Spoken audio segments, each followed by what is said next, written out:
Hello students, હું વૈશાલી ટંડેલ આજે ફરીથી 7 સેકન્ડ લેંગ્વેજ ગુજરાતીનો વિષયાંક રવિશંકર મહારાજ એનો ભાગ 3 લઈને ઉપસ્થિત થઈ છું.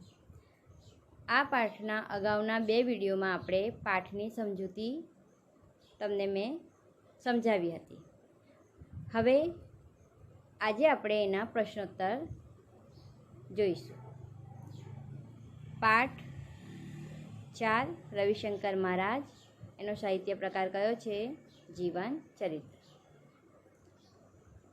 વૈકલ્પિક પ્રશ્નોત્તર તમે ટેક્સ્ટબુકમાં જોશો તો એમાં વૈકલ્પિક પ્રશ્નોત્તર છે. અહીં તમારે આ જે પ્રશ્નો છે એને 1-2 શબ્દના જવાબમાં લખવાના રહેશે.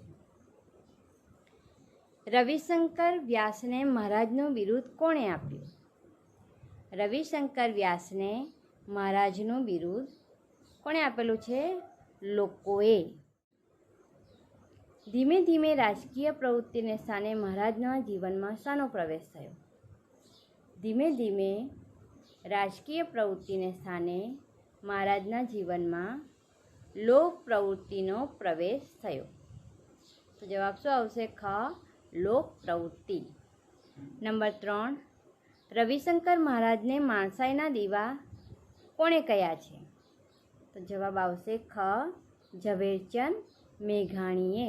ઝવેરચંદ મેઘાણીએ રવિશંકર મહારાજને માણસાઈના દીવા કહ્યા છે. આગળ જોઈએ. એક વાક્યમાં જવાબ. બાળપણમાં રવિશંકર મહારાજનો સ્વભાવ કેવો હતો? બાળપણમાં રવિશંકર મહારાજનો સ્વભાવ સાહસિક, નીડર, દયાળુ, પરગજુ હતો. પરગજુ એટલે બીજાના દુઃખે દુઃખી થનાર. સાહસિક, સાહસવૃત્તિવાળા. નીડર, કોઈથી પણ ડરે નહીં એવા. દયાળુ, બીજા પર દયા દાખવનાર. આગળ પ્રશ્ન નંબર 2, મહારાજ કામ કરવાની કઈ ખૂબી ધરાવતા હતા? મહારાજ જે કામ હાથમાં લેતા તેમાં પોતાનો આત્મા રેડી દઈને કામ કરવાની ખૂબી ધરાવતા હતા. કોઈ પણ કામ હાથમાં લેતા તો એમાં આત્મા રેડી દઈને એ કામ કરતા હતા. આ ખૂબી કોણ ધરાવતું હતું? મહારાજ. પ્રશ્ન નંબર 3, જોગણ ગામમાં મહારાજે શું જોયું? જોગણ ગામમાં મહારાજે ગરીબાઈ અને ગંદકી જોઈ. આગળ, મહારાજ મૂક સેવક તરીકે શા માટે જાણીતા છે? કશી પ્રસિદ્ધિ વિના, કોઈની પ્રશંસાની ઈચ્છા વિના મૂંગા લોકસેવા કરવી એ મહારાજનો જીવન મંત્ર હતો. તેથી તેઓ મૂક સેવક તરીકે જાણીતા છે. આગળ, રવિશંકર વ્યાસને મહારાજનું બિરુદ કેમ મળ્યું? રવિશંકર વ્યાસે લોકહિતના અનેક કાર્યો કર્યા. સમાજમાં નિસ્વાર્થ ભાવે પ્રવૃત્તિ કરી. એ રીતે રવિશંકર લોકોના હૃદયમાં સ્થાન પ્રાપ્ત કર્યું. તેથી લોકો તેમને મહારાજનું બિરુદ મળ્યું. તેથી લોકો દ્વારા તેમને શેનું બિરુદ મળેલું છે? મહારાજનું. પ્રશ્ન નંબર 2, ઝવેરચંદ મેઘાણીએ મહારાજને માણસાઈના દીવા કેમ કહ્યા છે? ઝવેરચંદ મેઘાણી એમણે મહારાજને માણસાઈના દીવા કેમ કહ્યા છે? મહારાજને માણસ અને તેની માણસાઈમાં શ્રદ્ધા હતી. ચોર હોય કે બહારવટીયો, મહારાજ એને મળીને એનામાં પરિવર્તન લાવીને જ રહેતા. કોતરોમાં ફરી ફરીને એમણે બહારવટીયાઓને સુધાર્યા. એમના હૃદયની માણસાઈને બહાર લાવ્યા. તેથી ઝવેરચંદ મેઘાણીએ મહારાજને માણસાઈના દીવા કહ્યા. ક્યાંક આગળનો પ્રશ્ન, મહારાજ કઈ આપત્તિ સમયે દોડી જતા હતા? એવી કઈ આપત્તિ હતી ત્યારે મહારાજ એમને મદદ કરવા માટે દોડી જતા?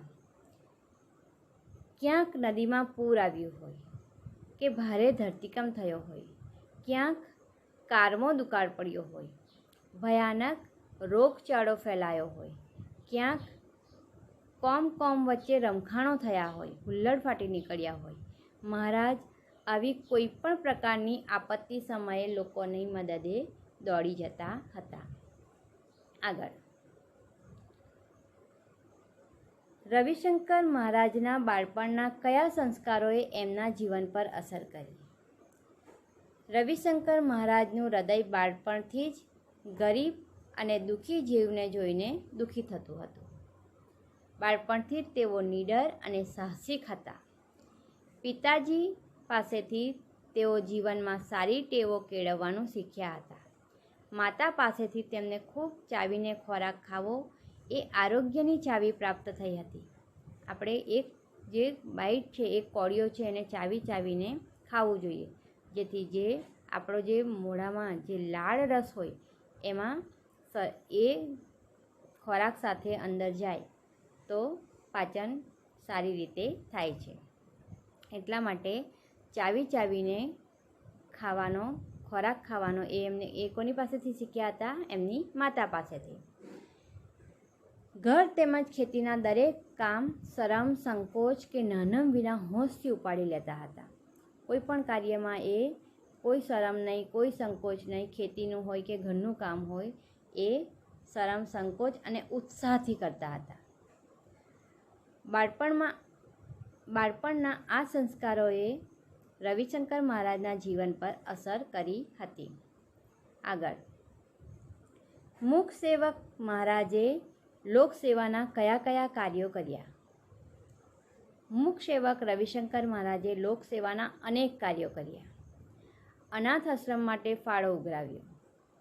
ગામોમાંથી ગરીબાઈ અને ગંદકી દૂર કરવાનો પ્રયત્ન કર્યો.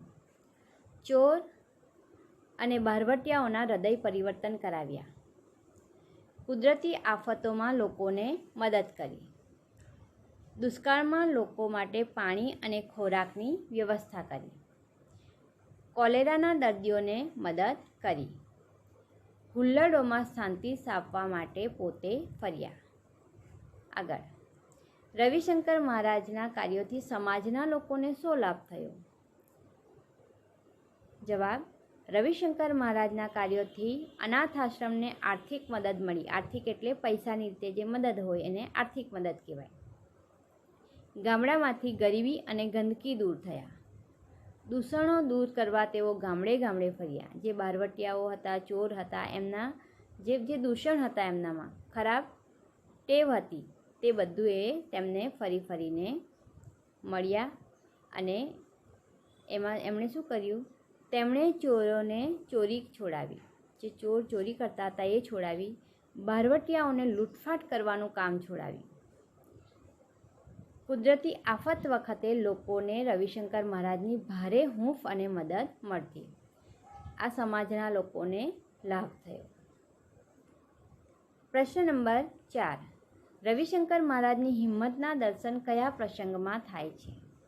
આપણે પાઠમાં જોયું હતું કે એ કેટલા સાહસી હતા અને એમની હિંમતના દર્શન કયા પ્રસંગમાં થાય છે? જવાબ, ઈસવીસન 1941 અને ઈસવીસન 1946માં અમદાવાદમાં મોટા હુલ્લડ થયા. માણસો હેવાન બની અંદરો અંદર લડતા હતા. કાપાકાપી ચાલતી હતી. એ વખતે મહારાજ નિર્ભય બનીને સુમસામ શેરીઓમાં ફરતા અને લોકોને સમજાવતા. હુલ્લડમાં અનેક માણસો મૃત્યુ પામ્યા. તેમના શબોનો મહારાજે જાતે અગ્નિ સંસ્કાર કર્યો. આ પ્રસંગમાં રવિશંકર મહારાજની હિંમતના દર્શન થાય છે. આ જેટલા બી પ્રસંગ છે કે હુલ્લડ, પછી કાપાકાપી ચાલતી હતી, અંદરો અંદર લડતા હતા, ત્યાં એ નિર્ભય બનીને જાય છે, લોકોને સમજાવે છે અને જે લોકો મૃત્યુ પામ્યા છે એમના અગ્નિ સંસ્કાર પણ એ કરે છે. તો આ બધા પ્રસંગમાં મહારાજની હિંમતના દર્શન થાય છે. આગળ, રવિશંકર મહારાજનો જીવન મંત્ર શો હતો? કાતેલી ખાદીના સાદા વસ્ત્રો પહેરવા. જે ખાદી એક કપડુંનું જે આપણે પ્યોર કોટન ટાઈપ જે કપડું આવે છે એ ખાદીના વસ્ત્રો પહેરવા. સાદું ખાવું પીવું અને સાદાઈથી રહેવું એ રવિશંકર મહારાજનો જીવન મંત્ર હતો. પ્રશ્ન નંબર 6. મહારાજ શબ્દના જુદા જુદા અર્થ લખો. આપણે જોઈએ મહારાજ તો આપણે આમાં જુદા જુદા અર્થ. મોટો રાજા, સમ્રાટ. રાજા હોય એને પણ આપણે મહારાજ કહીએ. રસોઈયો તો એને પણ આપણે મહારાજ કહીએ. સંત મહંત જે ઋષિઓ હોય, જે સાધુ હોય તો એને પણ આપણે મહારાજ આવ્યા એમ કહીએ. યજમાન વૃત્તિ કરનાર ગોર, અને આપણા ઘરે જે યજમાન વૃત્તિ કરનાર ગોર, સારા માઠા પ્રસંગે જે આપણા ત્યાં બ્રાહ્મણ આપણને જે વિધિ કરાવવા માટે આવે એ યજમાન વૃત્તિ કરનાર ગોર મહારાજ. આપણે ત્યાં ગોર મહારાજ આવે છે દરેકના ઘરે. સારા માઠા પ્રસંગે આપણે એમને બોલાવીને તે પ્રમાણે વિધિ કરીએ છીએ. તો એ મહારાજ શબ્દના જુદા જુદા અર્થ છે. આગળ આ બધી ટેક્સ્ટબુકની એક્સરસાઇઝ છે, પ્રશ્નો, તો એને એ રીતે લખવા તમારે. દિવસ રાત, અંધશ્રદ્ધા, ઝાડા ઉલટી, જીવન ધર્મ આ શબ્દો સાથે સાથે કેમ લખાય છે? તો સામાસિક શબ્દો ભેગા લખાય છે. આ બધા જે શબ્દો છે એ કેવા છે? સામાસિક શબ્દો. દિવસ રાત, અંધશ્રદ્ધા, ઝાડા ઉલટી તેમજ જીવન પ્રસંગ આ સામાસિક શબ્દો છે, તેથી સાથે સાથે લખાય છે. સમાસ એ તમે અગાઉ ભણશો. દ્વિગુ સમાસ, કર્મધારય સમાસ આ બધા સામાસિક શબ્દો છે. દ્વંદ્વ સમાસ. આગળ સૂચના પ્રમાણે લખો. પાઠમાં વપરાયેલ શબ્દો ગામડે ગામડે, કાચો પોચો જેવા શબ્દો શોધીને આ શબ્દોનો વાક્યમાં પ્રયોગ કરો. ભમી ભમીને ઘેર ઘેર. ભમી ભમીને બીજો છે ઘેર ઘેર, નાના મોટા, ખૂંદતા ખૂંદતા, પલળતા પલળતા, ધ્રુજતા ધ્રુજતા, ધીમે ધીમે, ખાવા પીવાનું, ચાવી ચાવીને, અંદરો અંદર, ટપોટપ, મૂંગા મૂંગા આ બધા પાઠમાં વપરાયેલા જેવી રીતે ગામડે ગામડે, કાચો પોચો તેવા બીજા શબ્દો છે. એના ઉપરથી તમારે એક પેરેગ્રાફ આ રીતે બનાવવાનો છે. તમે ટેક્સ્ટબુકમાં જોશો તો આ જે શબ્દો તમે જોયા એનો આ રીતે પેરેગ્રાફમાં લખો. અહીં એક એક્ઝામ્પલ આપ્યું છે, તમે જાતે પણ એના શબ્દોનો ઉપયોગ કરીને વાક્યો લખી શકો. ભમી ભમીને અમે ખૂબ જ થાકી ગયા હતા. અમે ઘેર ઘેર ફરી નાના મોટા સૌને એ મંદિર વિશે પૂછ્યું. કાદવ ખૂંદતા ખૂંદતા અમે આગળ વધ્યા. પલળતા પલળતા જવું પડે તેમ હતું. ઠંડીથી ધ્રુજતા ધ્રુજતા ધીમે ધીમે અમે મંદિર પહોંચ્યા. ખાવા પીવાનું પતાવ્યું. ચાવી ચાવીને ખાવું શક્ય ન હોતું. અંદરો અંદર એકબીજાને મદદ કરી. ટપોટપ કામ પતાવ્યું. પછી સૌ મૂંગા મૂંગા ચાલવા માંડ્યા. આગળ આપણે અગાઉ સંયોજક ભણી ગયા છે, તો આ કેટલાક સંયોજકના શબ્દો છે, એના પરથી અર્થપૂર્ણ શબ્દ બનાવવાના છે, વાક્યો બનાવવાના છે. બે વાક્યો વચ્ચે અને, પણ, પરંતુ જેવા શબ્દો મૂકી અર્થપૂર્ણ ફકરો બનાવો. અહીં ફકરો એટલે પેરેગ્રાફ. અર્થપૂર્ણ ફકરો એવો અર્થપૂર્ણ એટલે જેનો કોઈ અર્થ હોય. આપણે ગમે તેવા એમાં શબ્દો મૂકી દઈએ તો નહીં ચાલે. ભમી ભમીને અમે ખૂબ થાકી ગયા હતા. અમે ગામમાં ઘેર ઘેર ફર્યા અને નાના મોટા સૌને પૂછ્યું, પણ કોઈએ મંદિર બતાવ્યું નહીં. અમે ધીમે ધીમે ચાલતા હતા ત્યાં વરસાદ પડ્યો, તેથી ખૂબ કાદવ થયો. કાદવ હતો છતાં અમે એ ખૂંદતા ખૂંદતા આગળ ચાલ્યા. પલળતા પલળતા અને ધ્રુજતા ધ્રુજતા અમે મંદિરે પહોંચ્યા. ભૂખ લાગી હતી, પરંતુ ચાવી ચાવીને ખાવું શક્ય ન હતું, તેથી ઝડપથી ખાવાનું પતાવ્યું. સૌએ એકબીજાને મદદ કરી અને ટપોટપ કામ પતાવ્યું. ત્યારબાદ સૌ મૂંગા મૂંગા ચાલવા માંડ્યા. આ અહીં સંયોજકનો ઉપયોગ કરીને એક પેરેગ્રાફ છે. આગળ ટેક્સ્ટબુકની એક્સરસાઇઝમાં જુઓ. તમે લખેલો ફકરો વર્ગ સમક્ષ વાંચો. આપણે તો હમણાં ક્લાસમાં નથી, તો એ એક્સરસાઇઝ આપણે જ્યારે મળીશું ત્યારે રિવિઝનમાં કરીશું. નીચેના કોષ્ટકમાંથી અર્થપૂર્ણ શબ્દ બનાવો. શબ્દના કોષક્રમમાં ગોઠવો. અહીં કેટલાક જુઓ. અહીં આ રીતે અર્થપૂર્ણ શબ્દો તમે જોઈ શકો છો ચિત્રમાં.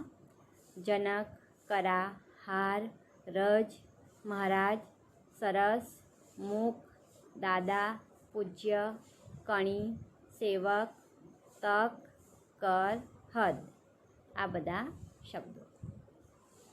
આગળ હવે શબ્દકોશ પ્રમાણે એને ગોઠવવું પડે, તો એમાં જોઈશું. શબ્દકોશના ક્રમ પ્રમાણે પહેલો શબ્દ કયો આવશે? કણી, કર, કરા, જનક, તક, દાદા, પૂજ્ય, મહારાજ, મુખ, રજ, સરસ, સેવક, હદ, હાર.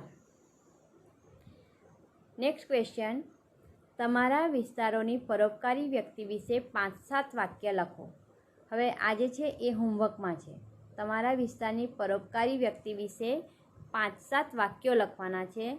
એ તમારે તમારી રીતે કોઈ પણ વ્યક્તિ હોય એવું જે પરોપકારી હોય તો એના વિશે લખવાના રહેશે. તો આમાંથી જોઈને આ જે છે એવી રીતે કોઈ તમારે એરિયામાં કોઈ પણ એવું કોઈ હોય તો એના વિશે તમારે જાતે લખવાનો રહેશે. આગળ એને સમજાવતી નથી, તમે એને બરાબર વાંચવાનું છે અને એના જેવું કોઈ પરોપકારી વ્યક્તિ વિશે તમારે જાતે લખવાનું રહેશે. આગળ, તમે કોઈને મદદરૂપ થયા હો તે પ્રસંગ વિશે લખો. આ પણ પ્રશ્ન જે છે એ તમારે જાતે લખવાનો છે. તમે કોઈને મદદરૂપ થયા હોય, કોઈ પ્રસંગ હોય એવો કે તમે કોઈને મદદ કરી હોય, મદદરૂપ થયા હોય તો એ પ્રશ્ન તમારે જાતે લખવાનો છે. અહીં એક એક્ઝામ્પલ આપેલું છે, તમે એમાં જોઈ શકો છો અને તમારે વાંચવાનો રહેશે. અને આવો તમારા જીવનમાં બનેલો કોઈ પ્રસંગ હોય તો તમારે અહીં લખવાનો રહેશે. તો આ 2 પ્રશ્નો તમારા થયા હોમવર્કના. આગળ, નીચેની પરિસ્થિતિમાં તમે શું કરશો? આ 2 પ્રશ્નો પણ તમારે જાતે લખવાના રહેશે. તમે રસ્તા પર જતા હો અને અકસ્માત થયેલો જુઓ તો તમે શું કરશો એ તમારે જાતે લખવાના છે. અહીં એના 2 એક્ઝામ્પલ આપેલા છે, ઉદાહરણ આપેલા છે. પ્રશ્ન નંબર 2, રમતા રમતા તમારા મિત્રને ઈજા થાય તો તેવી પરિસ્થિતિમાં તમે શું કરો? એ અહીં તમારે જાતે લખવાનું રહેશે. આગળ, ત્રીજા નંબર પર છે પૂર આવે તો. અને ચોથા નંબર પર છે તમારી નજર સામે ક્યાંક અચાનક આગ લાગે તો. આ પ્રશ્નો દરેકે દરેક એ તમારે જાતે લખવાના છે, એટલા માટે હું આને સમજાવતી નથી. આ પ્રશ્નો જાણ માટે આ વાંચવાનો છે તમારે. અને એના પૂર આવે તો તેવી પરિસ્થિતિમાં તમે શું કરો? તમારી નજીક ક્યાંક અચાનક આગ લાગે તો તમે શું કરો? તે વસ્તુ અહીં લખવાની રહેશે. આગળ, નીચેના વિશે 4-5 વાક્ય લખો. ફાયર બ્રિગેડ, 108 એમ્બ્યુલન્સ સર્વિસ, આપત્તિ વ્યવસ્થાપન, સ્વૈચ્છિક સંસ્થાઓ અને ડૉક્ટર. તો આ જે ફાયર બ્રિગેડ જે છે એ તમને ખબર હશે કે ફાયર બ્રિગેડ આગને કાબૂમાં લેવા અને જાનહાનિ અટકાવવા માટે જે ખાસ પ્રકારની સુવિધા ઊભી કરવામાં આવે છે તેને ફાયર બ્રિગેડ સર્વિસ તરીકે ઓળખવામાં આવે છે. એમાં નોકરી કરતા કર્મચારીઓને ખાસ પ્રકારની તાલીમ તેમજ વિશેષ પ્રકારનો ગણવેશ એટલે કે યુનિફોર્મ આપવામાં આવે છે. તેમાં આગનું જોખમ વધુ હોય એવા petroleum refinery, oil and natural gas commission, રાસાયણિક ખાતર ઉદ્યોગને પોતાની આગવી ફાયર બ્રિગેડ વ્યવસ્થા હોય છે. બીજું છે 108 એમ્બ્યુલન્સ. આ તમે એનાથી માહિતગાર છો જ, હું એકવાર માત્ર વાંચીશ. અકસ્માતનો ભોગ બનેલા કોઈ લોકો માટેની આ મહત્ત્વપૂર્ણ તાત્કાલિક સેવા. ટેલિફોન દ્વારા 108 નંબર જોડતાં જ એમ્બ્યુલન્સ હાજર થઈ જાય છે. તે દર્દીને ઝડપથી નજીકની હોસ્પિટલમાં વિનામૂલ્યે પહોંચાડે છે. પ્રસૂતિ કે દુર્ઘટના વખતે ગુજરાત સરકારની આ સેવા આશીર્વાદરૂપ છે. કોઈ લેડી પ્રેગ્નન્ટ હોય તો એમને તાત્કાલિક પહોંચાડવું હોય, અહીં લખેલું છે પ્રસૂતિ, એનો અર્થ થાય કોઈ પ્રેગ્નન્ટ હોય અમને એમને તાત્કાલિક દવાખાને પહોંચાડવું હોય તો ત્યારે, અને દુર્ઘટના, કોઈ એવી દુર્ઘટના ઘટી હોય ત્યારે એમના માટે આ સેવા આશીર્વાદરૂપ છે. Emergency management and research institute દ્વારા આ સેવા પૂરી પાડવામાં આવે છે. EMRI એનું emergency management and research institute આ એક સેવા કરવાનું એક માધ્યમ છે. આગળ, આપત્તિ વ્યવસ્થાપન કચેરી એટલે ડિઝાસ્ટર મેનેજમેન્ટ.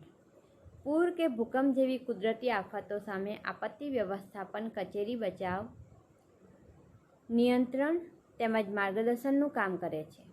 આ જે કચેરી જે છે એ બચાવ તેમજ શેનું કામ કરે છે? નિયંત્રણનું તેમજ માર્ગદર્શનનું કામ કરે છે. કંઈ આપણને એના વિશે માહિતી જોઈતી હોય તો એ આપે છે. આ કચેરીમાં કર્મચારીઓ આધુનિક ટેકનોલોજીથી સુસજ્જ હોય છે. તે લોકોને ઓછામાં ઓછું નુકસાન થાય એ માટેની કામગીરી કરે છે. આ સંસ્થાના બંધારણીય વડા તરીકે ભારતના વડાપ્રધાન હોય છે. તે દરેક રાજ્યમાંથી સંસ્થામાં 8 સભ્યો લેવામાં આવે છે.